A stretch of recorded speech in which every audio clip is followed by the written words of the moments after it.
Shri Sachidananda Sadhguru Sainath Maharaj key జై. Sadhguru Bharadwaj Maharaj key జై. మాషి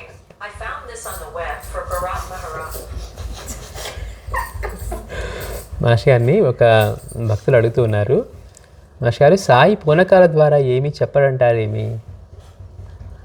బాబా పూనకాల ద్వారా ఏమీ చెప్పడు అంటారు ఎందుకని అన్నారు. క్వశ్చన్ అంటే మనకి తెలుసో తెలియకో పాత రోజుల నుంచి పూనకాలు నమ్మేవాళ్ళు ఉంటారు. వారి ఒంటి మీదకి వీరు వస్తారంటే అనగానే మనకి ఆశ కలుగుతుంది. ఏమండి వస్తే ఏమైనా చెబుతారా నేను అడిగితే అంటాం. మనదంతా ఎక్కడుంటుంది? నాకేమన్నా అవసరమైంది ఆయన చెప్తారా, లేకపోతే నాకేమైనా ఇబ్బంది తొలగడానికి సులువైన మార్గం చెప్తారా? అంటే ధర్మంగా ఉండటానికి మనకి ఇబ్బంది, కానీ వచ్చిన ఇబ్బందిని తొలగించడానికి తేలికైన మార్గం ఏదన్నా ఉందా? మళ్ళీ ఇప్పుడు వచ్చిన ఇబ్బందులు మనకి రాకుండా ఉండాలి అంటే మనం ధర్మంగా జీవించడానికి మనం ప్రయత్నం చేయం, కానీ ప్రతిసారి వచ్చే ఇబ్బందిని తొలగించుకోవటానికి మనం ఏదన్నా తేలికైన మార్గం ఉందా? ఏమండి నాకు జాబ్ ఎప్పుడు వస్తుందండి? ఇప్పుడు అలాంటివి కనుక ఉంటే పలానా వాళ్ళకి ఆయన ఒంటి మీదకి వస్తారండి, లేకపోతే అమ్మవారి ఒంటి మీదకి వస్తారంటే వెళ్ళి ఎందుకు వెళ్తారు అందరూ అంటే వాళ్ళ ప్రశ్నలకు ఏమన్నా సమాధానాలు వస్తాయా? మా పిల్లకి పెళ్ళి కాలేదు, లేదా మా వాడికి ఇంకా చదువులో ఇది లేదు, ఏం చేస్తే అవుతుంది, ఇలాంటివన్నీ కూడా. అందుకని ఎప్పటి నుంచో ఈ నమ్మకాలు దాన్ని క్యాష్ చేసుకునేవాళ్ళు ఇప్పుడు ఇప్పటికీ కూడా ఉన్నారు. మరి బాబా మిగిలిన దేవతలు వస్తారని చెప్పిన వాళ్ళు ఎవరన్నా సాయినాథుని ఆ ఒంటి మీదకి వచ్చి చెప్తాడండి అనేవాడు ఉన్నారా? ఉన్నారు, ఎక్కడక్కడ ఉన్నారు, ఇక్కడ కూడా ఉన్నారు కొంతమంది. కానీ ఇదంతా ఎందువల్ల జరుగుతుంది? మనలాంటి వాళ్ళకి దాని పట్ల అవగాహన లేకపోవటం వల్ల, అసలు పూనకం అంటే ఏంటో తెలియకపోవటం వల్ల, ఇది నిజాలు ఎంతో తెలియకపోవటం వల్ల కొంత ఆశ, కొంత భయం. ఏదో వెళ్ళామనుకోండి చెప్తే మనకి మంచిదే కదా అని మనం అనుకుంటూ ఉన్నాం. అట్లాంటి ఆశ భయం వల్ల ఇవన్నీ నమ్మటమో ఆచరించడమో జరుగుతుంది. అందుకని ఇలాంటివి ఎవరు చెప్పాలి అంటే పూర్ణులైన జ్ఞానులు, మాస్టర్ లాంటి వాళ్ళు చెప్పాలి, బాబా చెప్పాలి, లేకపోతే స్వామీజీ చెప్పాలి. మాస్టర్ గారిని అడిగితే మాస్టర్ గారు అంటున్నారు, సాయే కాదు నిజానికి ఏ దేవతలు కూడా పూనరు. అయిపోయింది, ఒక్క మాటలో చెప్పారు మాస్టర్ గారు. వాడు మరి పూనకం వచ్చింది అంటున్నారు, లేదా ఒంటి మీదకి వస్తారు, నాకు అది వస్తుంది, శక్తి వచ్చింది, వీడంతా చేసే యాక్షను మరి ఎట్లా నమ్మటం అంటే మాస్టర్ గారు ఒక్క మాటలో తీసి పక్కన పెట్టారు, సాయే కాదు నిజానికి ఏ దేవత పూనరు. అందుకే నాకు గుర్తున్నంతలో మన అష్టాదశ పురాణాల్లోనూ ఇతిహాసాల్లోనూ దేవతలు పూనిన సన్నివేశం ఒకటి కూడా లేదు. మాస్టర్ గారు చెప్తున్నారు, కేవలం నా అభిప్రాయం కాదు, నాకు తెలిసినంతలో మనకున్న ఈ పురాణ ఇతిహాసాల్లో వీటిలో ఎక్కడా కూడా దేవతలు పూనిన సన్నివేశం ఒక్కటి కూడా ఉండదు. కారణం, విశ్వం సృష్టించబడినప్పుడు సగుణ బ్రహ్మము యొక్క దేహం అనే ఈ విశ్వంలోని జీవశక్తుల్లాగా దేవతలు ఉంటారు. అంటే పరమాత్మ మొత్తం అయి ఉంటే దీనిలో దేవతలు జీవశక్తుల్లాగా ఉంటారని చెప్తున్నారు. బ్రహ్మం అనే దేహం అనే ఈ విశ్వంలో అంటే ఎందుకే అంతకుముందు కూడా మనం ఇంకొక పరిప్రశ్నలో మాస్టర్ గారు చెప్తారు, ఏమంటే దేవతల్ని ఆరాధిస్తే సరిపోతా, సద్గురువు మాత్రం ఎందుకు ముక్తిని ప్రసాదించగలడు? పలానా దేవతలను పట్టుకుంటే సరిపోదా? మన సాంప్రదాయంలో గురువుని ఎందుకు పట్టుకోమన్నారు అంటే దేవతలు పరిమితమైన శక్తి కోసం ఉంచిన ఆయన యొక్క శక్తులే. ఇప్పుడు ఫర్ ఎగ్జాంపుల్ మనకు ఒక ఆఫీస్లో ఉందనుకోండి, ఆఫీస్లో హైయెస్ట్ ఆర్డర్లో ఉండే పర్సన్ చేసే పనులకి, అదే ఆఫీస్లో లోయెస్ట్ ఆర్డర్లో చేసే పనులకి, అదే ఆఫీస్ డిపార్ట్మెంట్లో ఉండొచ్చు కాక అందరూ ఒకే పని చేయగలుగుతారా? ఒకటే ఇవ్వగలుగుతారా? అప్రూవల్ కావాలంటే పైన వాడు అప్రూవల్ ఇస్తాడే తప్పించి ప్యూనో లేకపోతే సెక్యూరిటీ గార్డో ఇవ్వలేడు కదా. అంటే ఎవరిని ఏ పనికి నియమించారో దేవతలు కొన్ని కార్యక్రమాలు నిర్వర్తించడానికి చేశారనుకుందాం, కానీ ముక్తిని ప్రసాదించగలవాడు పరిపూర్ణమైన పరబ్రహ్మమే. ఆయనే మన కోసం మానవ రూపంలో సద్గురువుగా అవతరిస్తూ ఉంటాడు. అందుకని దేవతలని ఆరాధించిన మన దేవతోపాసన కనుక వాళ్ళు ప్రీతి చెందితే, మనం ఎవరిని ఉపాసన చేస్తూ ఉన్నామో, అమ్మవారిని చేస్తున్నామో, స్వామివారిని చేస్తున్నాం, ఇంకొక రాముడినో కృష్ణుడినో శివుడినో మనకిష్టమైన ఏ దేవతని చేస్తున్నాం, గణపతిని, వాళ్ళు ఏం చేస్తారు అంటే మనం కనుక వాళ్ళని శ్రద్ధగా ఉపాసన చేస్తే వాళ్ళు సంప్రీతులైతే మనల్ని గురువు దగ్గరికి పంపిస్తారు.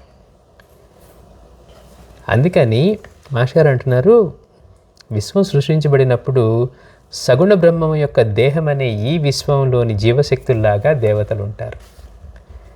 నీరు నిప్పు గాలిలాగా మన దేహంలో చూచే శక్తి, వినే శక్తి, పనిచేసే శక్తి, రక్త ప్రసరణ శక్తిలాగే ఇవి అంతటా నిండి ఉంటాయి. అంటే చూడండి, మనం ఎలాంటి అవగాహన లేమితో ఉంటామంటే, ఏమంటే కళ్ళు ఉంటేనే చూస్తాయి అంటాం. కొంతమంది కళ్ళు ఉండి చూడలేని వాళ్ళు బోల్డ్ ఎంతమంది ఉన్నారు. అంటే కళ్ళు ఉంటే కళ్ళకి చూడగలిగిన శక్తి ఉండాలి. అందుకని అది ఎవరి చేత పనిచేయబడుతుంది అంటే అదొక దేవతా శక్తి అనుకుందాం.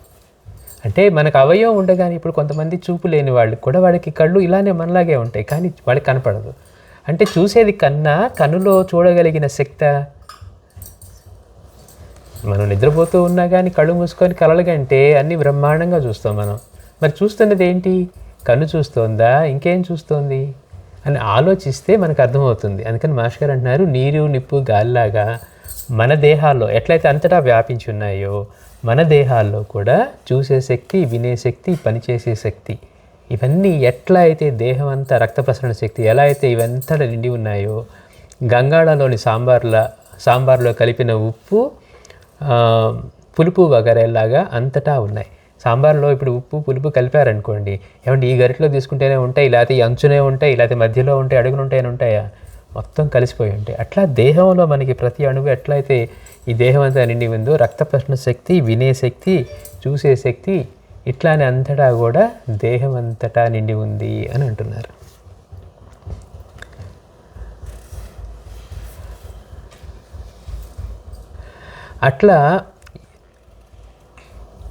అట్లా ఉన్నవి, అంతటా ఉన్నవి ఏ ఒక్క చోట ఒక దేహంలోకి ఎలా వస్తాయి?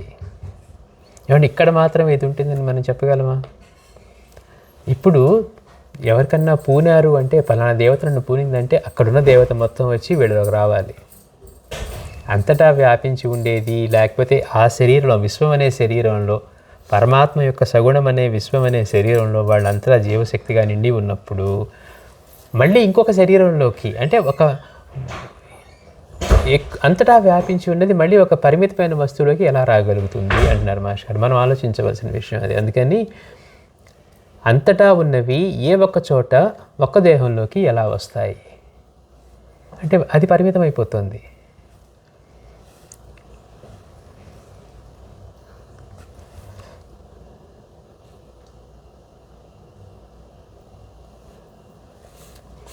కాబట్టి మాస్టర్ గారు చెప్తున్నారు, మన దేహంలో చూసే శక్తి, వినే శక్తి, పనిచేసే శక్తి, రక్త ప్రసరణ శక్తిలాగా ఇవంతటా నిండి ఉంటాయి. దానికి ఉదాహరణకు మనం చెప్తూ, గంగాళంలోని సాంబార్లో కలిపిన ఉప్పు పులుపు వగైరాలుగా అంతటా ఉన్నవి ఏ ఒక్క చోట ఒక్క దేహంలోకి ఎలా వస్తాయి? చచ్చిన వారు మాత్రమే అంతటి రాగద్వేషాలు పాపాలు ఉంటే దయ్యాలై మరో వ్యక్తిని, అది కూడా వారికి అలాంటి రుణానుబంధం ఉంటేనే ఆవేశిస్తారని మన ప్రాచీన గ్రంథాలు చెప్పేవి. అంటే ఎవరు ఆవహిస్తారు అంటే మనం శ్రీగుడి చేతిలో కూడా చూస్తాం.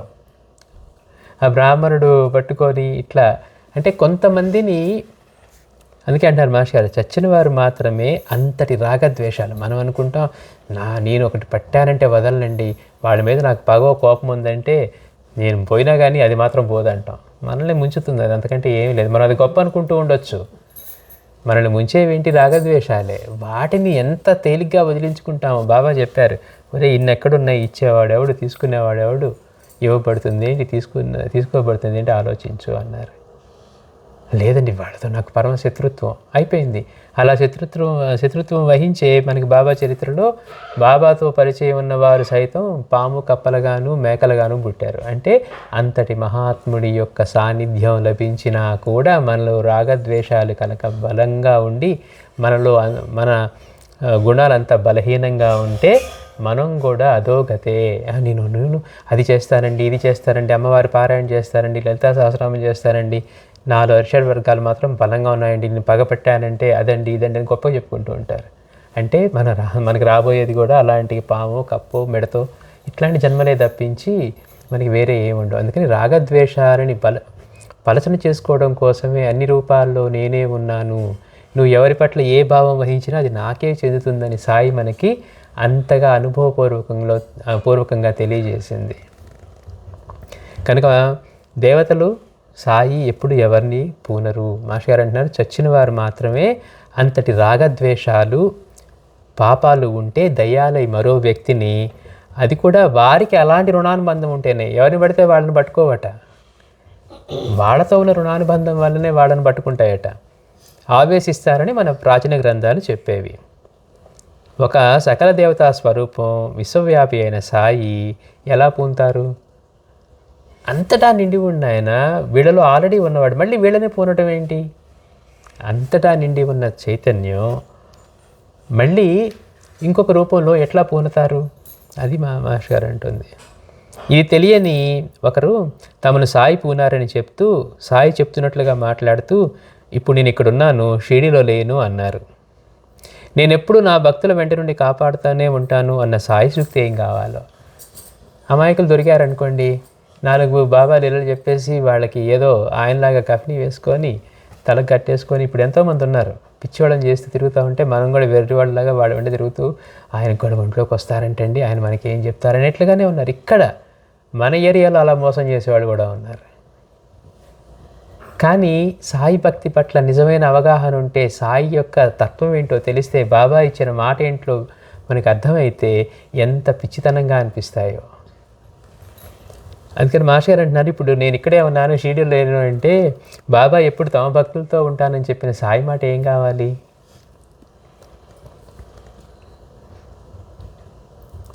మసీదులో కూర్చొని ఎప్పుడు అబద్ధం చెప్పను అన్నారు కదా సాయి. కనుక వీళ్ళకు ఆయన పూనడం భ్రమే కానీ ఎటు చూచినా నిజం కాజాలదు.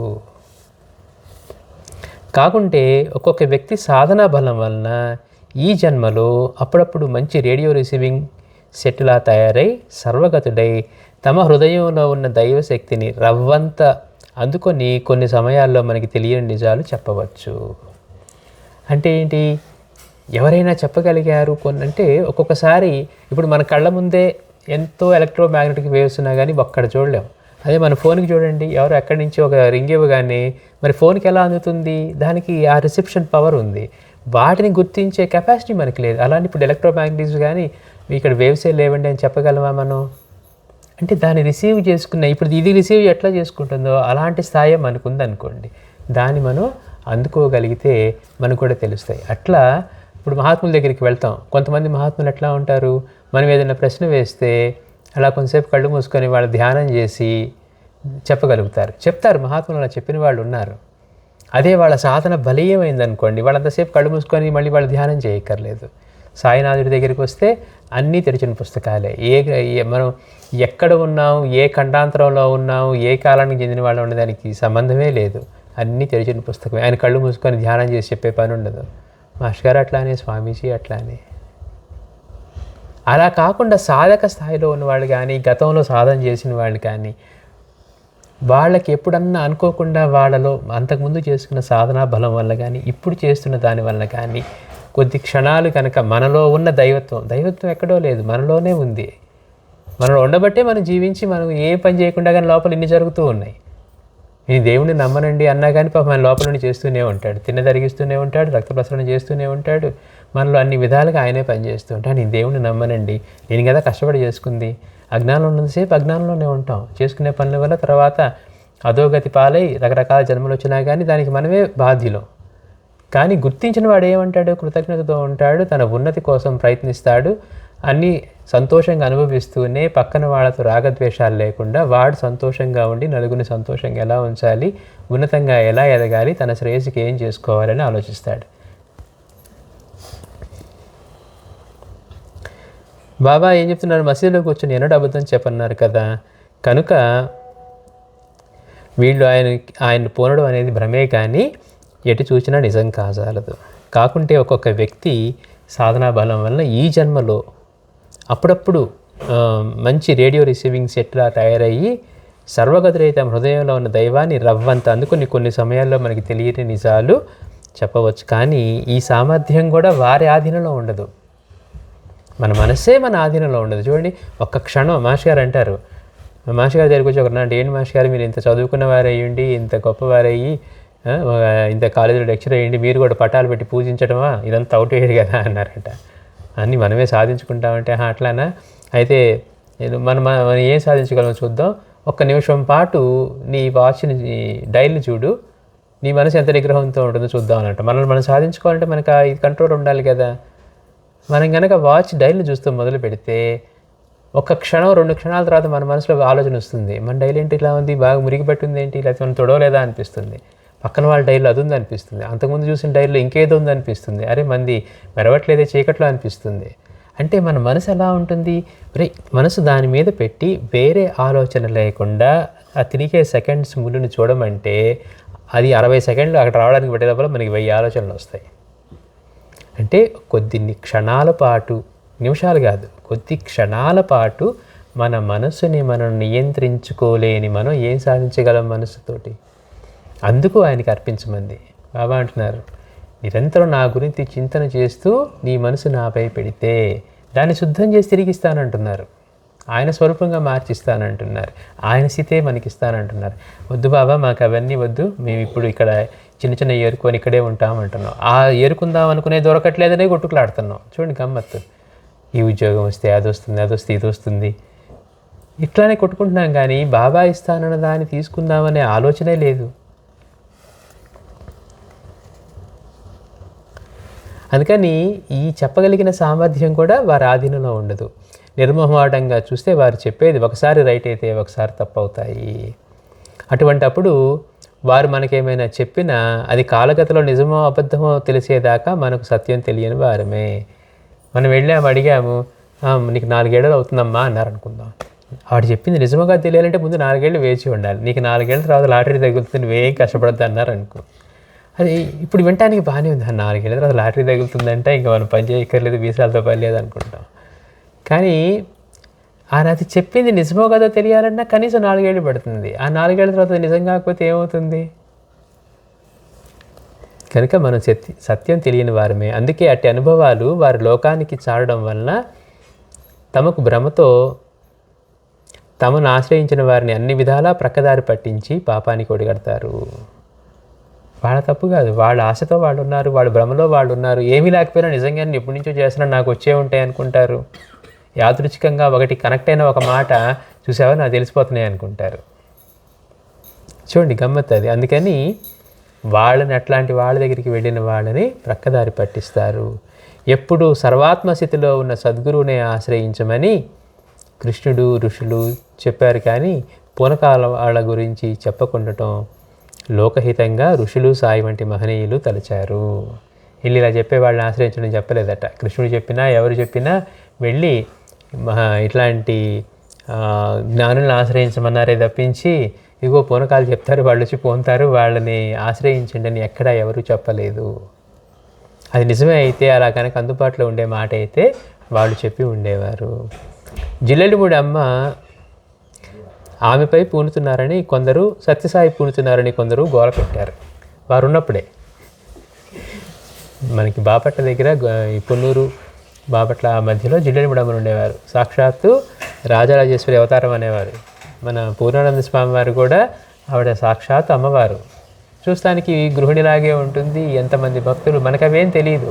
మనకేం తెలుసు? మనకి ఇలాన్ మస్క్ తెలుసు, లేకపోతే బాగా కోటీశ్వరుడు వీడెవడుంటాడో వాడు తెలుసు. కానీ మనకి దగ్గరలో అసలు మహనీయులు, అమ్మవారు సాక్షాత్తు మానవ రూపంలో అవతరించారా, సాక్షాత్తు శివుడు అవతరించాడా, వాడు తెలియదు మనకి. చూడండి, మనకి ఆసక్తి కూడా లేదు. మనదంతా ఎంతసేపు అంటే మనకి ఏది ఇన్స్పైర్ చేస్తుందో అవి కావాలి. అట్లా అమ్మవారు అక్కడ ఉన్నప్పుడు, అట్లాగే సత్యసాయి కూడా ఉన్నప్పుడు కొంతమంది వాళ్ళు మమ్మల్ని పూనుతున్నారని గొడవ పెట్టారంట. ఇప్పుడంటే దేవతలు మనకు కనపడట్లేదు కాబట్టి వాళ్ళు వచ్చి అడగర్లే అని చెప్తూ ఉంటారు. నాకు అమ్మవారు పూనుతారండి, నాకు అన్నీ తెలిసిపోతూ ఉంటాయండి, పిచ్చి పిచ్చి వెర్రితనంతో మాట్లాడుతూ ఉంటారు. ఇంతకీ ఇది వెర్రి కంటే ఇంకోటి మాటే లేదు. అయితే అది పిచ్చివాళ్ళకి, అది నమ్మేవాళ్ళు ఇంకంతకంటే పిచ్చివాళ్ళు. వీళ్ళు ఆల్రెడీ వెర్రివాళ్ళు అయితే అవి నమ్మేవాళ్ళు ఇంకా పిచ్చివాళ్ళు అవుతారు. అయితే ఇప్పుడు బాబా ఉన్నారు, లేకపోతే ఇప్పుడు రాముడో, శివుడో, కృష్ణుడో, నరసింహస్వామి పూనడని చెప్తూ ఉంటారు. వాళ్ళు వచ్చి వీళ్ళని ఏం అడగట్లేదు కాబట్టి సరిపోయింది. వీళ్ళేం చేశారు? సాక్షాత్తు జిల్లెలిమూడి అమ్మవారు, తర్వాత సత్యసాయి, వీళ్ళందరూ సజీవంగా దేహంతో ఉన్నప్పుడే, సజీవంగా అంటే నా ఉద్దేశం దేహంతో ఉన్నప్పుడే కొంతమంది ఇంకా ఒక స్టెప్ ముందుకెళ్ళి ఇప్పుడు అమ్మవారు నన్ను పూనారు, లేకపోతే సత్యసాయి నన్ను పూనాడు అని చెప్పుకుంటూ వచ్చారట. ఎందరో అమాయకులు వారి చుట్టూ చేరారు. మనకేంటి వెంటనే, అమ్మో వీళ్ళకి ఏదో శక్తి వచ్చేసింది, మనకి తేలిగ్గా యాక్సెస్ కావాలి. మన ఆలోచన అంతా ఏంటి? తేలిగ్గా పైకి ఎట్లా వెళ్ళాలి, తేలిగ్గా యాక్సెస్ ఎట్లా కావాలి, వచ్చిన ఇబ్బందులు కష్టపడకుండా ఎలా తొలగించుకోవాలి, ధర్మంగా ఉండాలంటే జీవితం అంతా ఉండాలి, అట్లా కాదు, తేలిగ్గా మనం ఏం చేసి చేయగలుగుతామనే దాని మీదే మన ఆలోచన ఉంటుంది. సో మనలాంటి అమాయకులందరూ వాళ్ళ చుట్టూ చేరారట. కానీ తీరా ప్రశ్నిస్తే అటు అమ్మ ఇటు సత్యసాయి కూడా అలాంటివి నమ్మవద్దని, తమకెవ్వరినీ పోనవలసిన అవసరం లేదని నిర్మోహమాటంగా చెప్పారు. జిల్లేడుమూడి అమ్మ అయితే కొంతమంది భక్తులకి వాళ్ళ ఇంట్లో కనపడి చెప్పేవారట, అక్కడికి వచ్చి దర్శనం చేసుకోమనో ఎట్లానో. స్వామివారు అట్లానే చేసేవారు. అంటే ఏంటి, వాళ్ళు ఒకే సమయంలో కొన్ని వందల వేల చోట్ల ఉండగలరు. ఇన్ని రూపాలలో ఉన్నది ఆయనే, అక్కడ అవసరమైతే అదే రూపంలో ప్రకటమవుతారు. స్వామివారి భక్తుల్లో ఒక భక్తులు ఉండేవారు, అనంరాజు రామకృష్ణ గారని. ఆయన ఇంట్లో కూర్చొని భోజనం చేస్తూ ఉన్నాడట. ఆయనకి భోజనం చేస్తుంటే అమ్మవారు అన్ని నగలతో సహా కనపడ్డారట. కనపడి అక్కడికి వచ్చి రమ్మంటున్నారట, ఆశ్రమానికి వచ్చి రమ్మని. పక్కనే ఉన్న భార్య కనపడట్లా. అమ్మవారు కనపడుతున్నారే అంటే కనపడట్లేదని, నాకేం కనపడట్లేదు అంటున్నారట ఈవిడ. అంటే చూడండి ఎందుకు చెప్తున్నాం ఈ మాట అంటే, పూని చెప్పాల్సిన అవసరం లేదు. ఆయన ఎప్పుడు కావాలంటే అప్పుడు అనేక రూపాల్లో ప్రత్యక్షంగా దర్శనము నిదర్శనము ఇవ్వగలరు. ఏంటి సాయికి అంటే మనం తర్వాత చెప్పుకుందాం. ఈ రోజుకి కూడా ప్రత్యక్షంగా ఆయన మన ముందు నిలబడి మాట్లాడగలరు. అట్లా స్వామీజీ ఎంతమందికి కనపడ్డారు, మాస్టర్ గారు ఎంతమందికి కనపడ్డారు. కనుక పూనకాలను నమ్మటం, పైగా వాటికి మనలో ఉన్న ఆశ, తెలియంతనం, వెర్రి, పిచ్చి ఇవన్నీ అన్నీ కలిసి వాళ్ళ దగ్గరికి వెళ్తే వాళ్ళు ఏదో మనకి చెప్తారు, దానివల్ల మేలు అవుతుంది. అంటే పరీక్షకి మనం చదువుకోకుండా కేవలం ఏదైనా తేలిక పేపర్ దొరికే మార్గం ఉంటే చూద్దాం అనుకోవటం లాంటిది అనమాట. ఎక్కడ కష్టపడతామండి చదువుకోవడం, ఏది మనకి ఎక్కడ అర్థమవుతాయని. అంటే ఈజీ యాక్సెస్ ఏమన్నా ఉందా అనే ఆశతోటే మనం ఇలా చేస్తాం. కాబట్టి అమ్మను సత్యసాయి వీళ్ళు చెప్పారట, తమకు ఎవరిని పూనవలసిన అవసరం లేదని నిర్మోహమాటంగా చెప్పారు. అయినా ఈ పూనకాలు వారు ఇదొక మాయని, పరీక్షని భక్తుల్ని ఇంకా వంచింప చూస్తూ ఉన్నారు. మనకి అవగాహన లేనప్పుడు ఏమనిపిస్తుంది, ఎటుపోయి ఏమొచ్చిందో, మనం వెళ్ళి మేలు పొందుతాం, లేకపోతే లేదు అనుకుంటాం. అంటే ఎందుకు అది అలా డ్రైవ్ చేస్తుంది మనల్ని? ఆశ డ్రైవ్ చేస్తుంది. ఇప్పుడు ఎదురుగా మనం కాలు వేయిన చోటకి వెళ్ళామనుకోండి, వేయకూడదని తెలిసినప్పుడు వేస్తామా మనం? వేస్తే చూద్దాంలేండి, ఇప్పుడు అంతా నిప్పులో లేకపోతే కరెంటో ఉందని తెలిస్తే అక్కడ అందులో వేయాలనుకుంటామా? వేస్తే మనం డెఫినెట్గా ఉండమని తెలిస్తే అందులో వేయం. ఇక్కడ ఏమవుతుంది, చూద్దాం ఎటు వచ్చిందో, ఒకవేళ అక్కడ మేలు జరిగితే. అంటే మనిషి ఆశ ఎంత డ్రైవ్ చేస్తుంది అంటే మనందరినీ కూడా ఆ విధంగా అవగాహన లేమి వలన, పూనకం అంటే ఏంటో తెలియకపోవటం వలన, దేవుడు ఏదో మనకి ఈజీ యాక్సెస్ ఇచ్చేస్తాడని ఇట్లా జనాలు ఆశతోటి, అంటే విశ్వాసం కంటే భగవంతుడి పట్ల, ఇప్పుడు అదే మనం సాయిని విశ్వసిస్తే సాయి నాతోనే ఉంటా అన్నారు, సత్యాన్ని అంటి పెట్టుకొని నీతోనే ఉంటా అన్నారు కదా, మళ్ళీ పూనకం అనే మాటతో మళ్ళీ ఎక్కడో పూనకం వచ్చిందంట ఎవరికొని మనం వెళ్ళాల్సిన అవసరం ఏముంది అని ఆలోచన చేయం. అందుకని మాస్టర్ గారు మనకి ఈ ప్రశ్న ద్వారా, సాయి పూనకాల ద్వారా ఏమి చెప్పడంటారు ఏమిటి అన్న దానికి, సాయే కాదు ఏ దేవత ఎవరిని పూనటం అనేది ఉండదు. మనం అది నమ్మామంటే మనంత పిచ్చివాళ్ళు, వెర్రివాళ్ళు, అవగాహన లేని వాళ్ళు ఇంకెవరూ ఉండరు. ఈ కాలంలో కూడా ఇంకా అలాంటి భ్రమలతో మోసం చేస్తూ ఉన్నారంటే మనలో ఉన్న ఆశ వాటి వైపు నడిపిస్తున్నాయే. కానీ సాయి గురించి కనుక నిజంగా తెలిస్తే, ఆయన ఎప్పుడు ఏ దేహానికి పరిమితంగా లేడు, అన్ని రూపాల్లో ఉన్న చైతన్యంగానే ఉండి అందరికీ అనుభవం ఇచ్చారు. ఈ రోజుకి కూడా భౌతికంగాను స్వప్నాల్లోనూ అనుభవిస్తూ ఉన్నారని తెలిసినప్పుడు, అక్కడ పలానా వారికి పూనారండి, లేకపోతే పలానా వారికి జరుగుతుందంటండి, పలానా వారికి నరసింహస్వామి వస్తారంటండి, లేకపోతే అమ్మవారు వస్తారంటండి చెప్తే ఆశతోటి మనకి తొందరగా ఈజీ యాక్సెస్ అనుకుని వెళ్ళటం అది పిచ్చితనమే. కానీ ఈ రోజుకి కూడా అలాంటి కనుక మన అవగాహన లేకపోతే వాళ్ళు మోసం చేస్తూనే ఉంటారు అని మాస్టర్ గారు చెప్తూ ఉన్నారు. శ్రీ సచ్చిదానంద సద్గురు సాయినాథ్ మహారాజ్కి